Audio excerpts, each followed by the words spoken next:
first video up here. I tried to upload one to YouTube here just a few minutes ago. For some reason, the audio kind of went bad on it. I do apologize for that.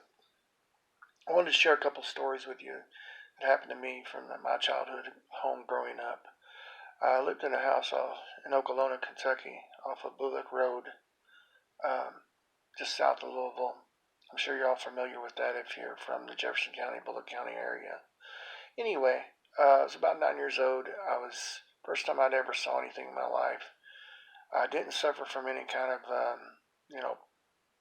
like any kind of night terrors, anything like that growing up.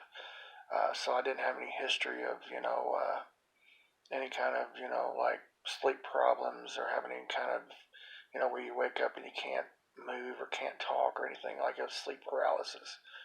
With that being said, we lived in a house that was originally 3 rooms when we bought the property. We built onto that and eventually made it to like 22 rooms. It was a big house when we got through the 2 stories. Again, multiple bedrooms. Still only had 1.5 bathrooms. Go figure, but that's the way my mom and dad built it. Anyway, I was 9 years old, and I lived up in the bedroom upstairs. Basically, my bedroom was over top of my mom's bedroom below me. And there was like a little hallway that connected my room to my sister's bedroom across the hall when she lived there, my older sister Tina.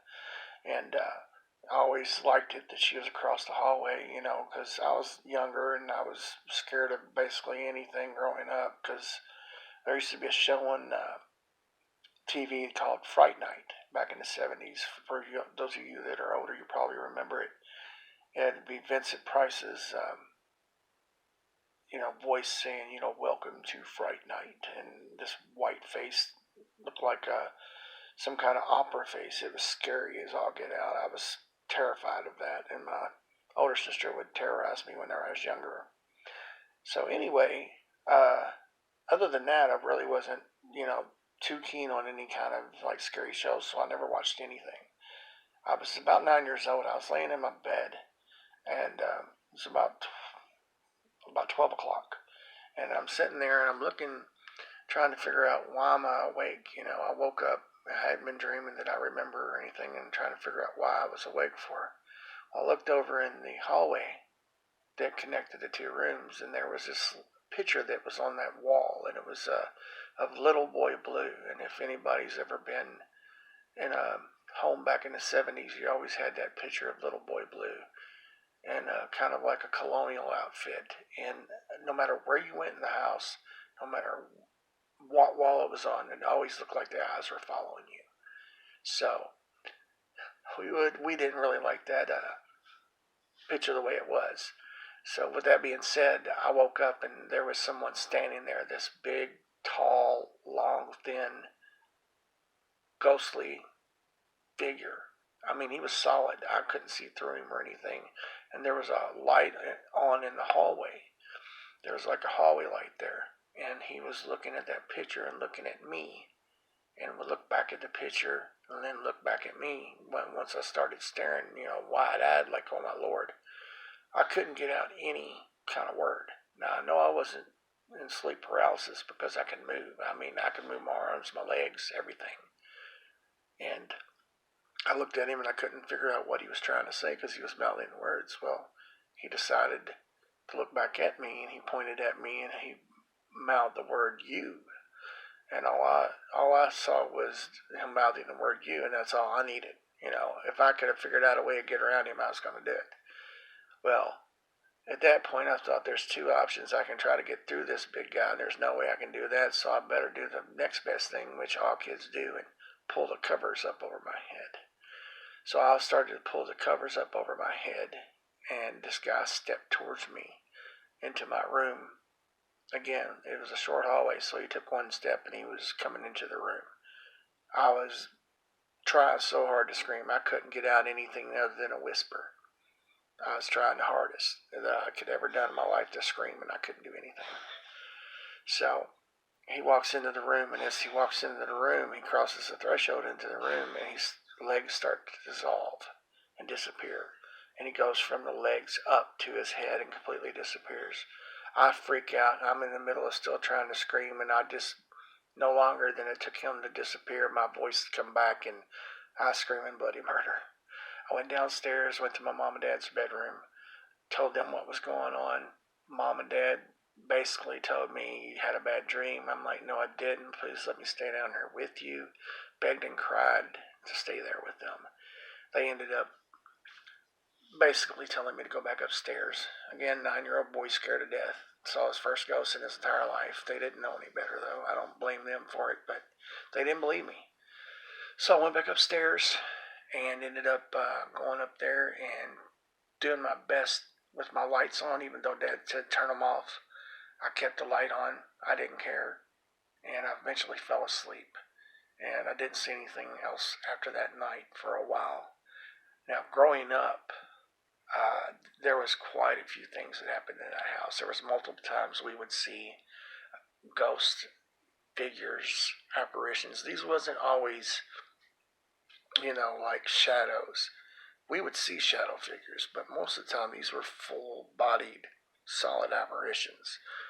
I mean, you knew that it wasn't anybody in the house because of what they was wearing or how they looked at you, because their face was it wasn't really in focus, if that makes any sense. And I knew, this house was like entirely full-blown haunted. There had to have been a portal in there because there was a lot of things that happened through the years where there was different entities. It wasn't just one. It wasn't just one certain type of the day. It wasn't certain times of the year. It wasn't a certain, like nighttime as opposed to daytime. They didn't care when it was. When they showed up, they showed up. Now, I will tell you this too. My mother sold the house when I was in my late 20s. She moved down to Rough River, and she had left the house up for sale, and she ended up selling it to this lady. And she actually moved in there with her mother and father, and she told me that a few years ago I had knocked on the door just to ask her, this is my old house. Mike, I used to live here. Well, long story made short, she said, I remember your mom, and I remember pictures of your dad because, my dad was gone by the time Mom had sold the property because he passed away in my early 20s. Well, she said that she saw Dad and Mom there at the house since she's moved in. They basically make the rounds at night, and she'll hear them in the bedroom when she's not in there. Plus, she sees other things all the time, so that house has never stopped being actively haunted. I'd love to go in there and paranormal investigate, but she's told me she would let me, but her mom being older and Dad being older, she didn't really want to let me do it then, because of them being kind of leery of stuff like that. She tried to basically keep it on the down low. Well, it's been years, and she's never really got a hold of me, so I would imagine that I'm never going to get to investigate the house. And it'll probably never be investigated by anyone, but that would be definitely a place that's here local that would be something that you would get a lot of activity from, whether it be audio, visual, probably visual more than anything, as far as paranormal, things go. Now, anyway, going back to another story that I had. As I got older, when I was in my teenage years, the house, like I told you, my mom's and Dad's bedroom was on the bottom of my bedroom, which was in the front of the house. There was a back room where we all stayed, where the stove was. And there was a middle hallway that led from the front of the house to the back of the house, and the kitchen was in the middle, the way the house was built. Well, there was a bedroom to the left of that kitchen. If you was coming from the back of the house, where the stove was, that my mama had stayed in, my grandmother.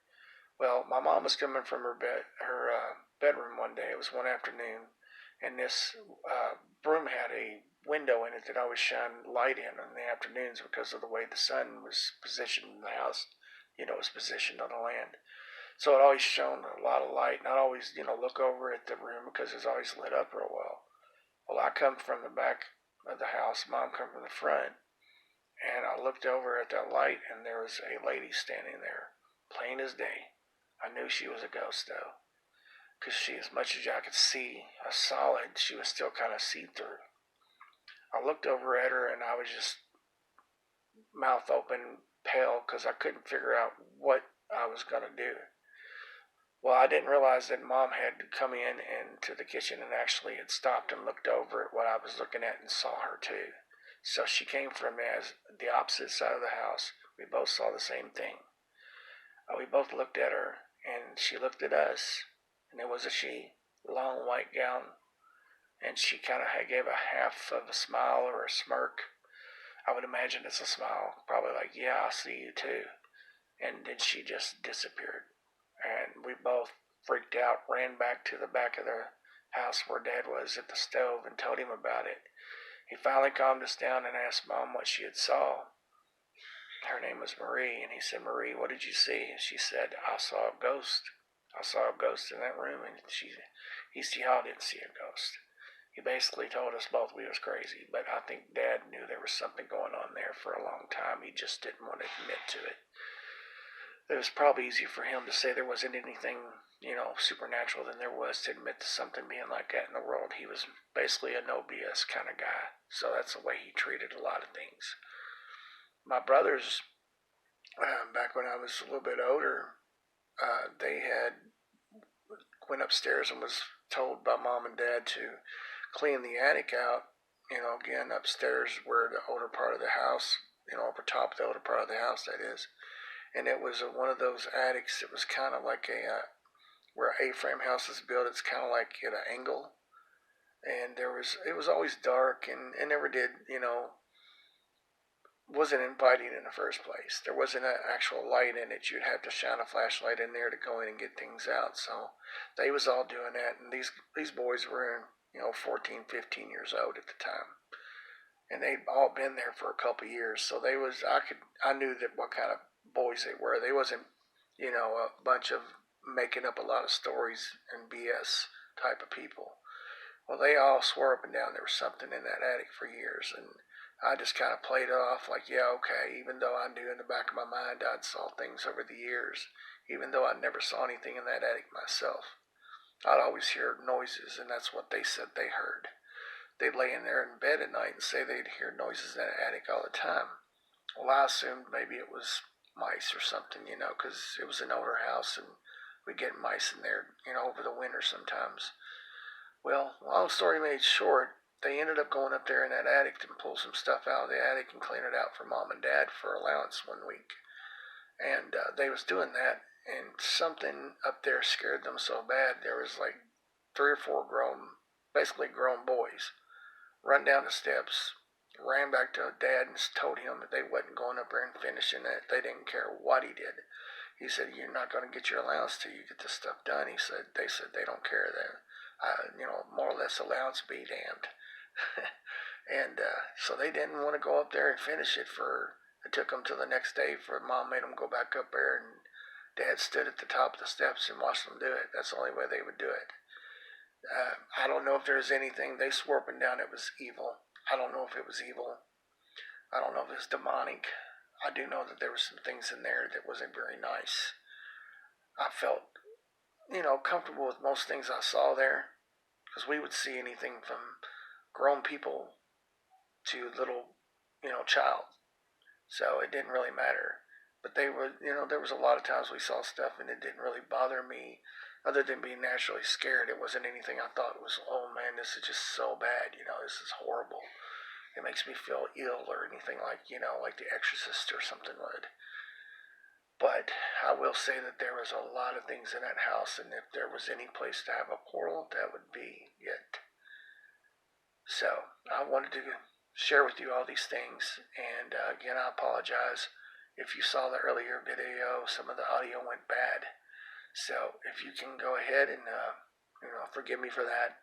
These videos will get better with time and more prowess on my side of idio editing software. I feel like an idiot doing some of this stuff, but I hope you all bear with me, and I appreciate all your likes and views, and if you subscribe, that's great.